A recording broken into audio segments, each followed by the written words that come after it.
Good evening and my humble pranams at the holy feet of Divine Master and all elders.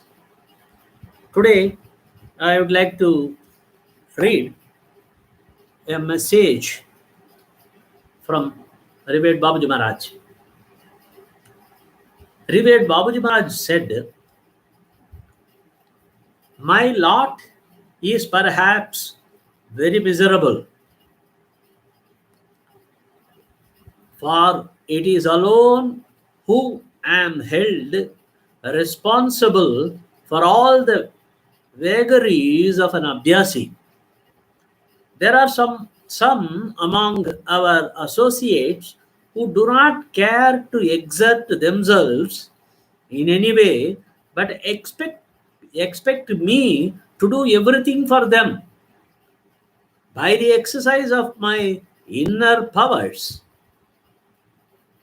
They want that I must pull them up for satsang. I must fix them up in their daily abhyas. I must set them firmly on the path and make them cross regions and stages, all by the force of my will and power. They do not like to do anything themselves by way of adjusting their ways of living or molding their habits or even doing and practicing as they are told to. But in spite of all this, they have only to blame me for all their backwardness and lack of progress. And I too, on account of my peculiar nature, begin to feel like that. I therefore try to thrust into them what seems best in each case, even without their care or cooperation. In one or two cases, the Abhyasi has gone so far as to blame me for not giving him higher approaches all at once. Can such a thing ever be expected anywhere else? Certainly not, I am sure. Why then is it so here? It may perhaps be due to my being overindulgent in this respect. How far it can be justified, I leave it to your own judgment. In this connection, I know of an instance which I quote here. A great saint once being deeply immersed by the devoted service of one of his disciples, bestowed upon him his full grace all at once, transforming him completely like his own self. The result was that by the time the transmission was over, the man began to breathe his last.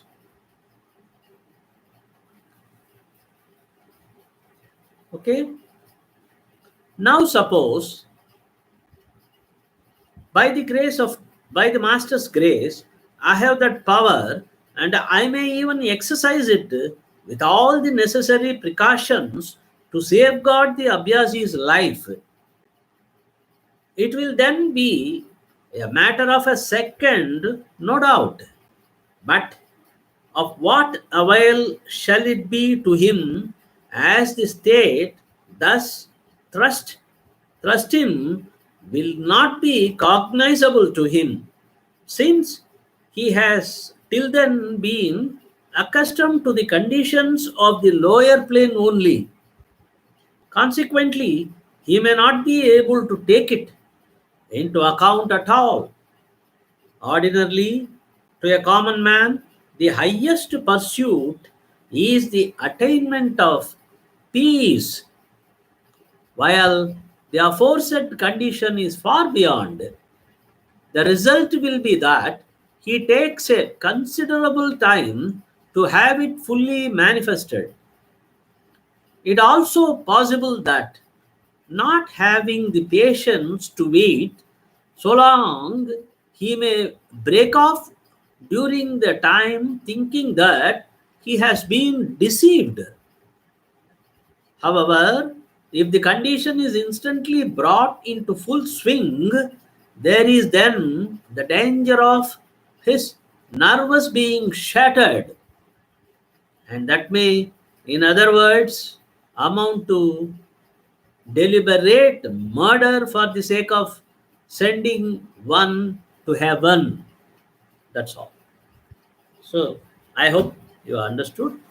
And Lalaji also told that unless and until we practice, even worldly things need practice, let alone attaining the spirit.